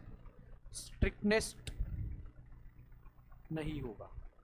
सिंपली स्पीकिंग, कंप्लायंसेस का लोड आपके ऊपर होगा या नहीं होगा? कंप्लायंसेस क्या होंगे? कम होंगे। मतलब कंप्लायंसेस कम होने के लिए आपको स्मॉल होना पड़ेगा। नहीं सर हमें तो पैसा कमाना है, कमाइए ना भाई, 50 लाख एंड 2 करोड़ जो भी लिमिट है उसके ऊपर जाइएगा, बहुत बढ़िया, पैसा ज्यादा कमाओगे, लेकिन कंप्लायंसेस फिर बढ़ जाएंगे। समझ में आया? एनीवेज आगे। सो प्राइवेट देखा, पब्लिक प्राइवेट देखा, स्मॉल देखा, ओपीसी देखा, अभी कौन सा देखेंगे? अरे किधर गया? पब्लिक। प्राइवेट में मिनिमम कितना था बोलो? मिनिमम लोग कितने प्राइवेट में? 2, मैक्सिमम 200, 200। पब्लिक में मिनिमम, वाह सबको पता है, वाह वाह वाह वाह, minimum number 7, maximum number there is no limit. 1 lakh लोग भी हो सकते हैं। पूरे भारतवर्ष में जितने भी 130 करोड़ पॉपुलेशन है, सब लोग भी मिलके एक कंपनी फॉर्म कर सकते हैं। इट डिपेंड्स, नहीं करेंगे लेकिन कर सकते, there is no limit. Shares freely transferable, one of the most important feature, shares freely transferable, no any there is no restriction, no specific restriction. मैं किसी को भी इंडिया में जाके मेरे शेयर्स बेच सकता हूं bye way of stock exchange. Stock exchange के माध्यम से कहीं से भी किसी को भी कितने भी दाम पे कितने भी क्वांटिटी में मैं शेयर्स बेच सकता हूं, लेकिन इसके ऊपर भी रेस्ट्रिक्शंस होते हैं। वो जैसे जैसे आपको 148 सेक्शन समझ में आ जाएंगे ना, उस टाइम पे थोड़ा आपका नॉलेज और बढ़ेगा। ठीक है, एनीवेज मैक्सिमम नंबर अनलिमिटेड। अभी एक आता है एक सवाल जिसके ऊपर एमसीक्यू आने का चांस होता है, एक क्वेश्चन भी बनता है, subsidiary of a public company is equal to public company. ये मैंने सिंपल लैंग्वेज में लिख के दिया है। Subsidiary of public company is always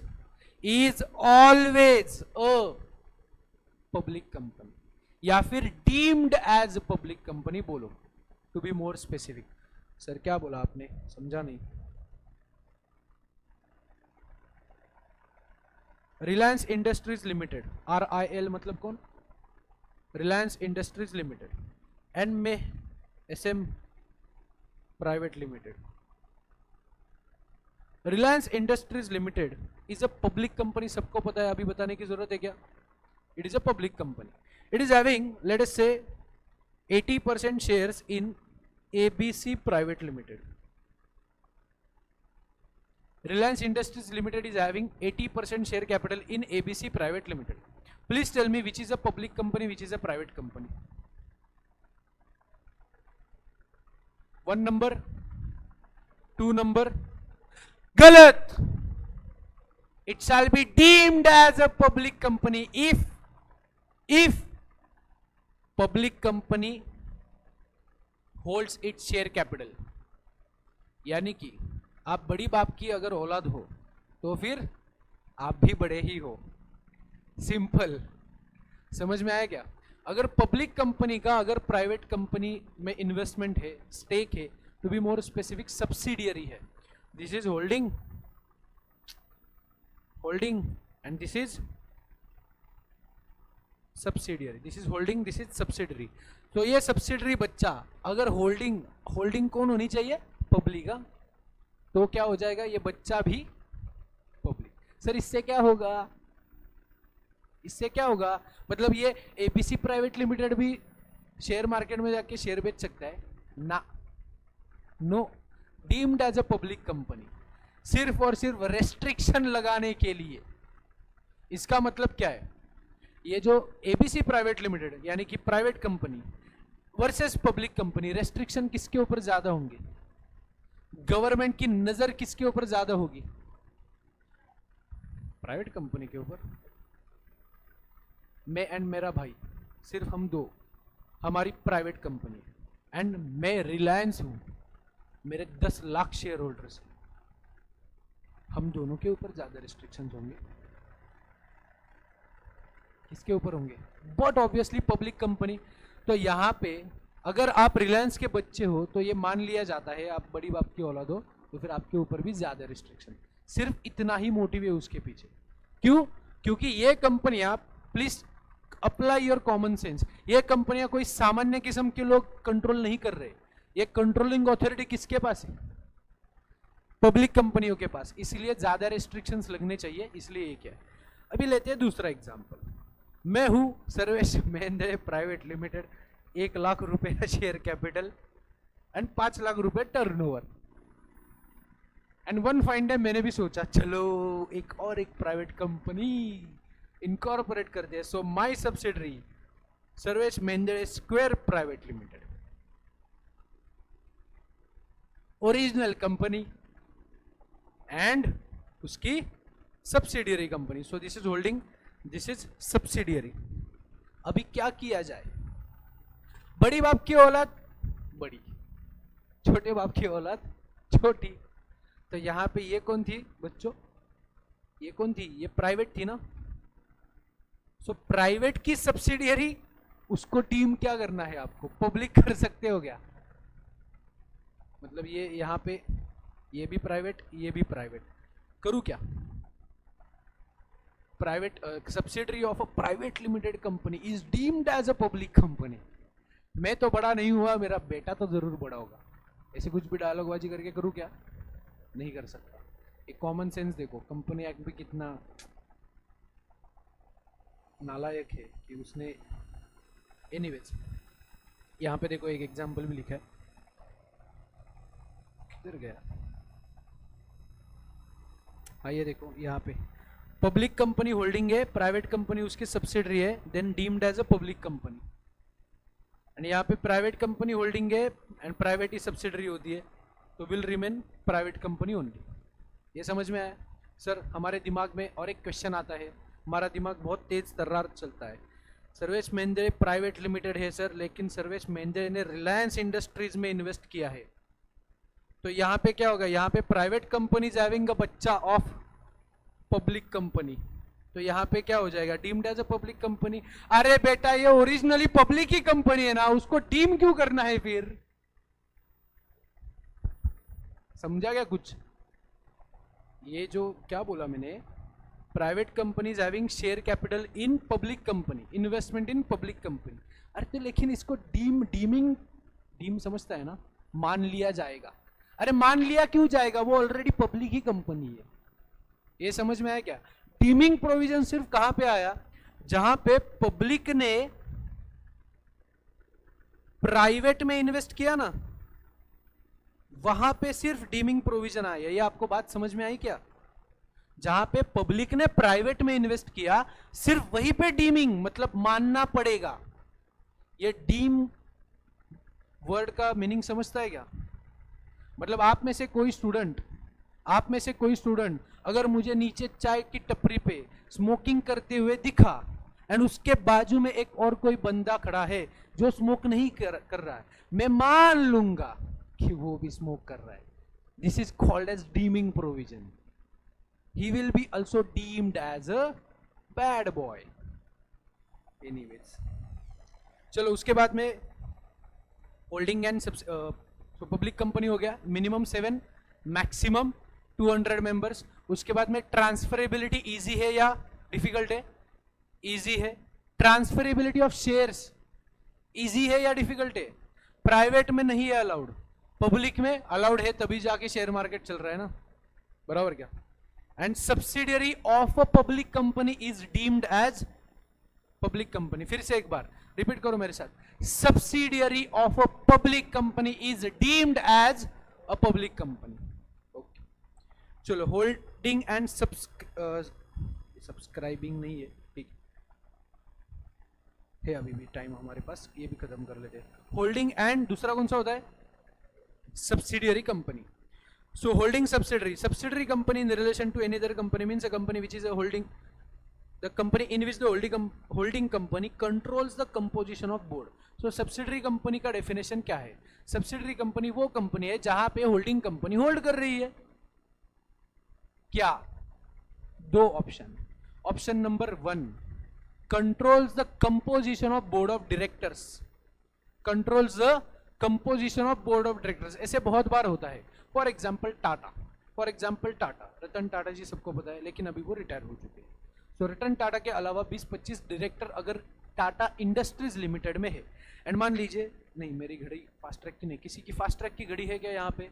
so fast track, ये जो फास्ट ट्रैक पता है क्या? तो फास्ट ट्रैक ये जो वॉच की कंपनी है, it is the subsidiary of अ टाटा। या फिर आपको टाइटन पता होगा, टाइटन, टाइमैक्स वगैरह, वो सारी कंपनियां।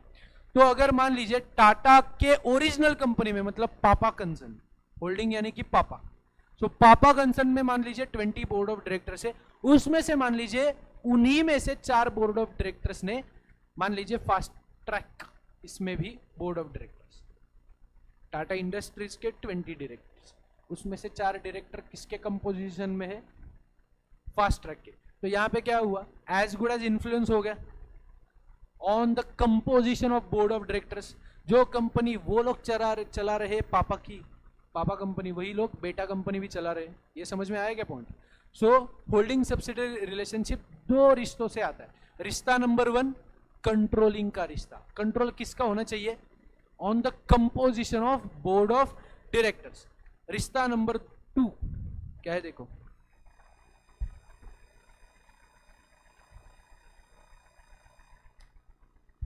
exercise or controls more than 1/2 of the total share capital, that is more than 50%। कितना है बोलो? more than 50%। ये क्या है? वोटिंग पावर, यानी कि in short share capital. In short share capital, अगर शेयर कैपिटल में 50% से ज्यादा होल्डिंग के पास स्टेक है, यानी कि टाटा इंडस्ट्रीज लिमिटेड मान लीजिए 51% स्टेक है फास्ट ट्रैक में, तो क्या हो जाएगा? Tata industries limited will become पापा, यानी कि holding company, and fast track company will become subsidiary. ये कॉमन सेंस समझ में आया? पूरा क्लियर है? और एक एग्जांपल चाहिए? ठीक है। सो this was all about holding and subsidiary company. उसके बाद में एसोसिएट कंपनी। सो एसोसिएट कंपनी में क्या होता है? सी, एक लिमिट यहां पे लिखता हूं,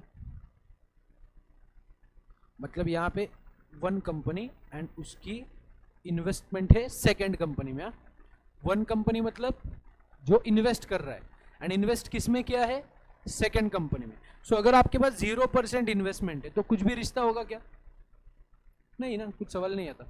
मान लीजिए अप टू 20%, तो एक लिमिट आएगा, कुछ ना कुछ होगा।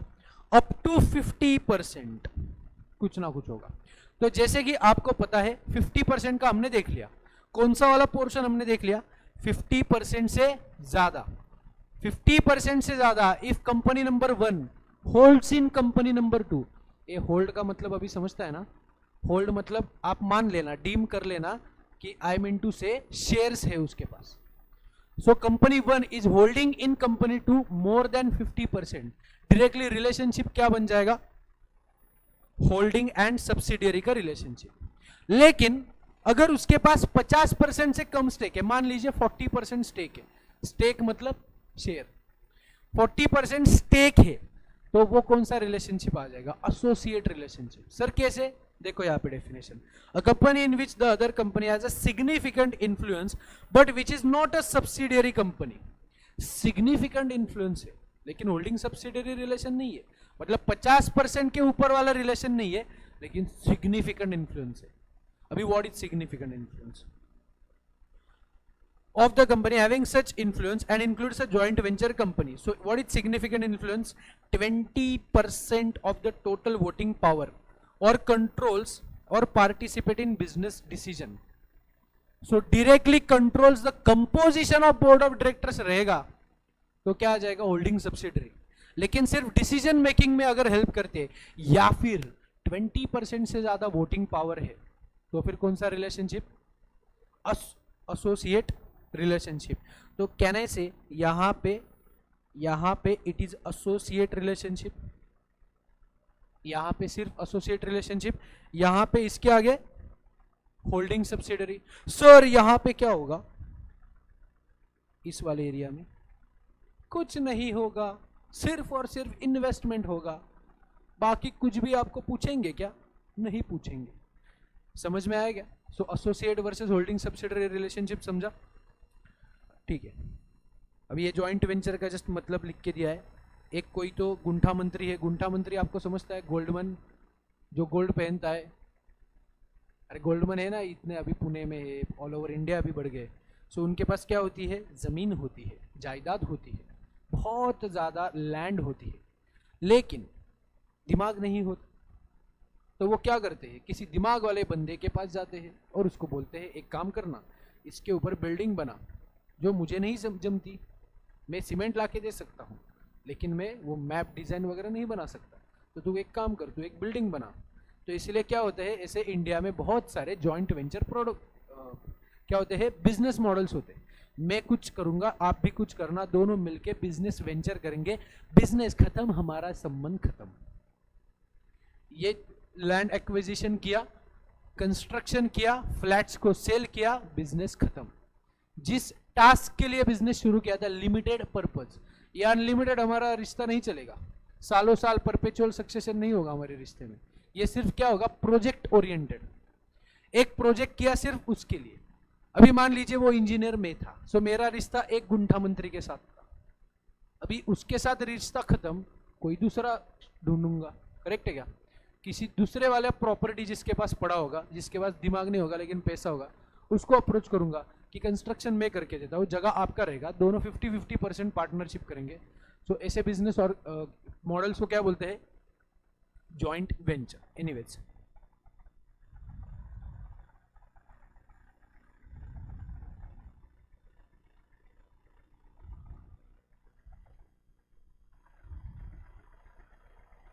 हाँ ये एक देखो, फिड्यूशियरी कैपेसिटी, इसका मतलब क्या है? He is someone who is responsible for making the monetary decisions for someone else. मान लीजिए ये कौन हूं? ये मैं हूं। एंड मान लीजिए ये मेरा एक भाई है, SM2, ये मेरा भाई है। सो मान लीजिए अभी वो इंजीनियर है। वो कौन है? इंजीनियर। मैं हूं CA। तो यहां पे क्या हुआ है? इस इंजीनियर भाई को इतना ज़्यादा फाइनेंस का नॉलेज नहीं है, लेकिन उसके पास 50 लाख रुपए थे, मेरे पास 50 लाख रुपए थे। टोटल इन्वेस्टमेंट कितना हो गया? 1 करोड़। लेकिन उसको दिमाग नहीं है, किसमें? फाइनेंस में दिमाग नहीं है। इसलिए वो क्या बोला, यार एक बात मुझे ये समझती नहीं, तू एक काम कर, सिंस यू आर चार्टर्ड, तुझे ज़्यादा नॉलेज है, ये मेरा जो पैसा है ना, उसके लिए जो डिसीजन मेकिंग अथॉरिटी है ना, ये मैं तुझे देता हूँ। समझ में आया क्या? डिसीजन मेकिंग अथॉरिटी मैं तुझे देता हूँ। किसके लिए? For investment purpose. सो इसको बोलते हैं कि वो जो भाई है ना SM2, उसने SM1 को क्या किया? फिड्यूशियरी रिलेशनशिप में शेयर्स दे दिए। यानी कि अभी मान लीजिए उस 1 करोड़ के इन्वेस्टमेंट के रिलेटेड पूरा डिसीजन पावर किसका? SM1 का या SM2 का? ओनर कौन है? SM1 SM2, लेकिन डिसीजन मेकिंग पावर किसके पास चला जाएगा? SM1, ये कॉमन सेंस वाला पॉइंट आपको समझा गया। ओके, इसके बाद में समझने की कोशिश करो। मान लीजिए अभी थोड़ा सा शेयर्स के साथ लिंक करता हूं। The shares held by a company in another company in a fiduciary relationship shell not be counted for the purpose of determining the relationship of associate company. Associate company होने के लिए कितना stake चाहिए? 20% से ज्यादा। तो मान लीजिए ये 20% के ऊपर जो आ रहा है ना, मान लीजिए मेरे पास खुद के पास 10% है एंड मेरे जो भाई का है ना वो 15% है, टोटल मिला के कितना हो गया? 25। सो एग्जाम्पल लिख के देता हूं।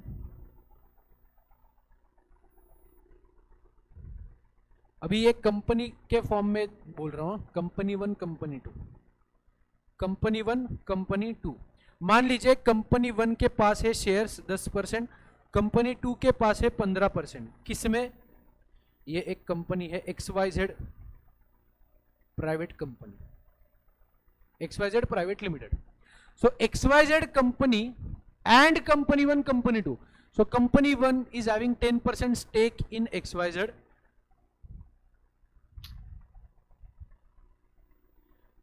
and company 2 is having 15% stake in XYZ। लेकिन कंपनी 2 का मालिक था एक इंजीनियर, इसलिए वो इंजीनियर बोला, कंपनी 2 बोली कंपनी 1 को, कहे कंपनी 1 प्लीज हमारे बिहाफ पे भी डिसीजन मेकिंग कर देना। इतना समझ में आया क्या? तो ये 25% का पूरा पावर किसके पास चला गया? कंपनी 1 के पास। सिर्फ डिसीजन मेकिंग, ओनरशिप नहीं है, ओनरशिप अभी भी 10 and 15% है। सो कैन आई से company 1 is having associate relationship with XYZ limited? Yes, yes. लेकिन इस यस को नो कर दिया किसने? कंपनी एक्ट में।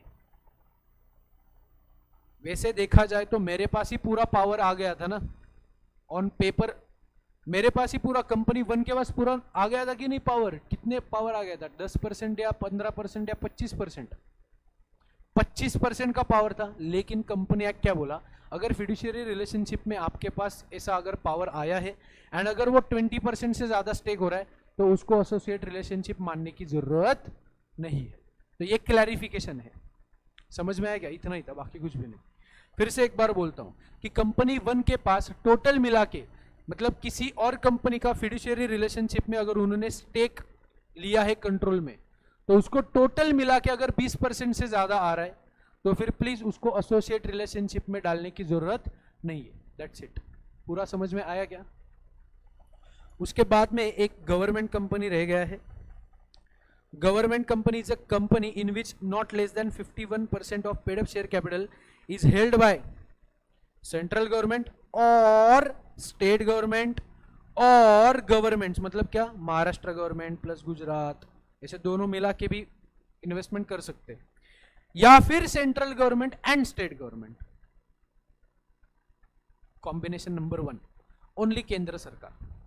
कॉम्बिनेशन नंबर 2 केंद्र सरकार एंड महाराष्ट्र सरकार, टोटल मिला के 55%। चलेगा? चलेगा। कॉम्बिनेशन नंबर 3 महाराष्ट्र सरकार, गुजरात सरकार, गोवा सरकार। चलेगा? टोटल मिला के 60%। चलेगा? कॉम्बिनेशन 4 सेंट्रल भारत सरकार, महाराष्ट्र सरकार, गुजरात सरकार, गोवा सरकार, टोटल स्टेक 60%। चलेगा? टोटल स्टेक कितना है? 60%। कॉम्बिनेशन नंबर 6 भारत सरकार 20%। नहीं चलेगा?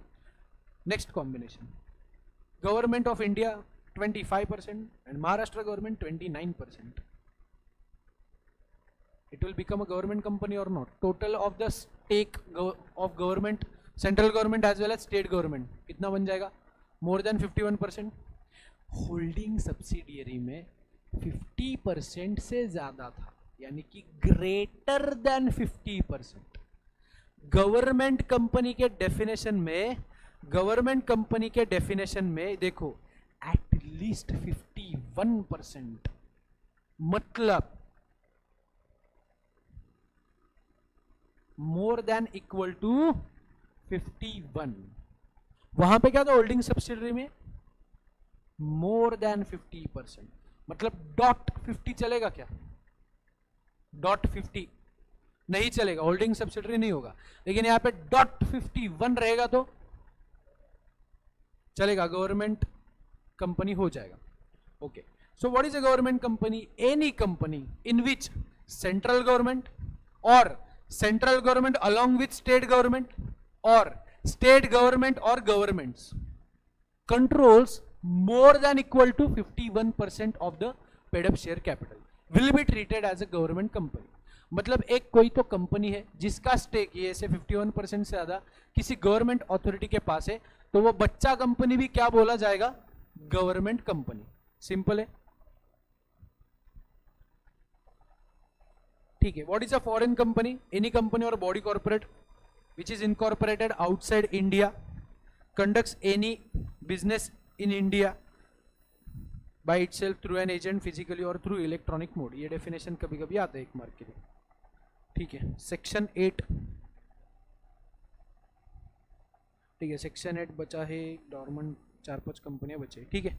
जितना हुआ उतना पहले रिवाइज करते, उसके बाद होमवर्क देता हूँ।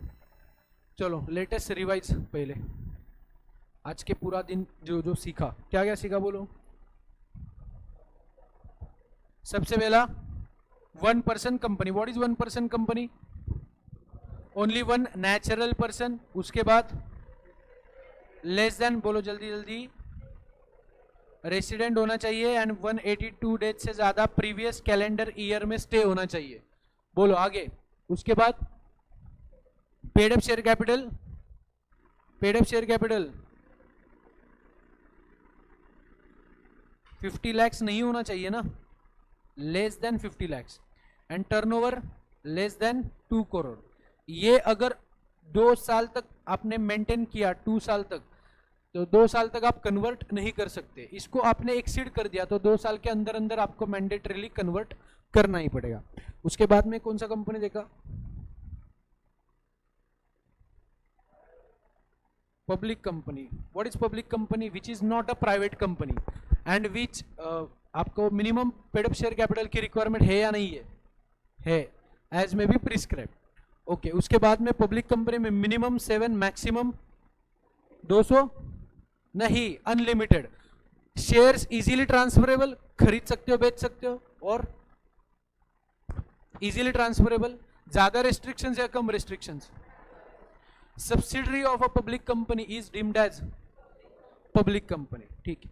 Next step, private company. What is private company? Minimum 2, maximum 200 shares, easily transferable और not. Employees and ex employees count किए जाए क्या 200 में? नहीं किए जाएंगे। पेड अप शेयर कैपिटल की रिक्वायरमेंट है क्या? As may be prescribe. Turnover बिरनोवर कुछ लिमिट वगैरह है क्या? कुछ भी नहीं है।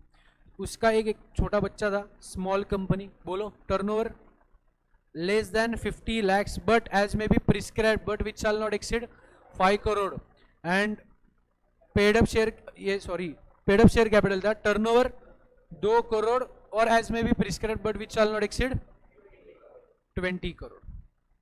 एंड ये स्मॉल कंपनी कौन सी कंपनी होती है? प्राइवेट कंपनी होती है हमेशा। और कुछ फीचर था वहां पे,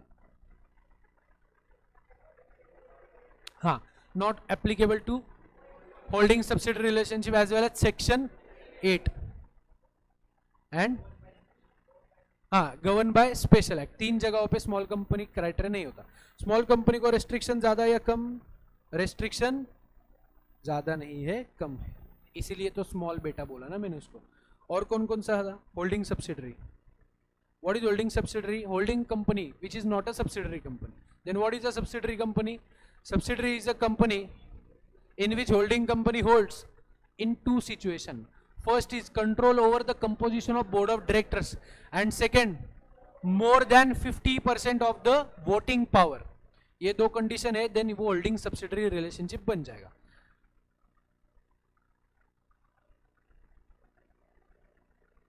ओके, उसके बाद में एसोसिएट, भाई भाई company.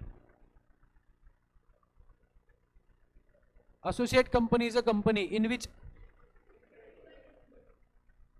significant influence. What is significant influence? Decision making or more than 20% voting power से ज्यादा होना चाहिए, then associate. What about 10%? No relationship, कुछ भी relationship नहीं। ओके, और क्या रहेगा? ठीक है, जॉइंट वेंचर का जाने दो. Government company. What is government company? more than 51, more than equal to 51% central government or central state government or governments or central government plus state government or a subsidy of government company is a government company. उसमें लिखना रह गया था ये condition number 1 and ये condition number 2. और a subsidiary of a government company is deemed as a government company. अभी subsidiary है मतलब वो कौन सा हो जाएगा, 50% से ज़्यादा हो जाएगा, लेकिन वो ओरिजिनल कंपनी कौन सी थी, subsidy of a government company is deemed as a government company. ठीक है, और क्या बच गया, foreign company, company incorporated outside India having place of business in India through physical means और इलेक्ट्रॉनिक मोड और by way of office something, ऐसे कुछ तो है. लेकिन वो फेसबुक आईएनसी क्या हो जाएगा, अभी फेसबुक व्हाट्सएप यूट्यूब इंडिया में बिजनेस कर रहे, लेकिन इंडिया में कंपनी इनकॉर्पोरेट नहीं किया है, इंडिया में सिर्फ एक ऑफिस वगैरह इस्टेब्लिश किया होगा. So Facebook INC is company incorporated outside India but having place of business in India. So उनको भी कुछ डॉक्यूमेंट सबमिट करने पड़ते हैं इंडिया में, अगर वो इंडिया में बिजनेस कर रहे हैं तो. एक मान लीजिए एक XYZ company is in Uganda, you know Uganda, it is in South Africa, having no business in India. क्या वो कंपनी को इंडिया में आके कंप्लायंस करने की जरूरत है क्या? It is not also foreign company, वो फॉरेन कंपनी भी नहीं है.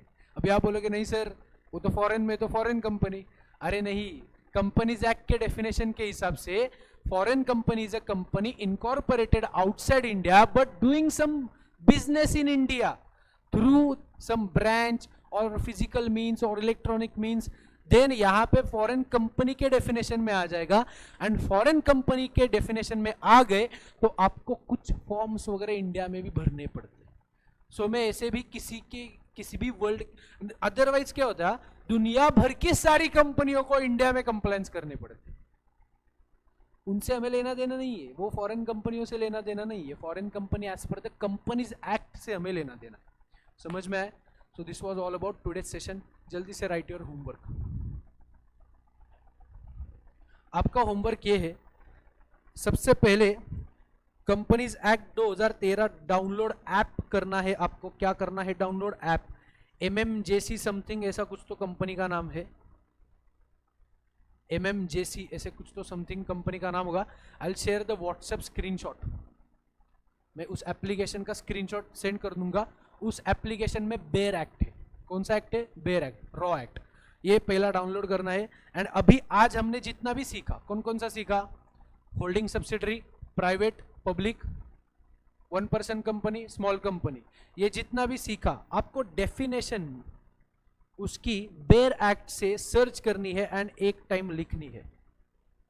एक टाइम आप you have to write raw definition. ये थोड़ा ऐप यूज टू हो जाए एप्लीकेशन, इसलिए मैंने ये टास्क आपको दिया है. From the app download that app on your mobile and आपको ये लिखना है. समझ में आया क्या पूरा? तो चलो कल फिनिश करेंगे लास्ट सेशन ऑफ बेसिक्स, उसके बाद में शुरू करेंगे हमारा मेन कोर सिलेबस. तब तक के लिए टेक केयर, बाय बाय.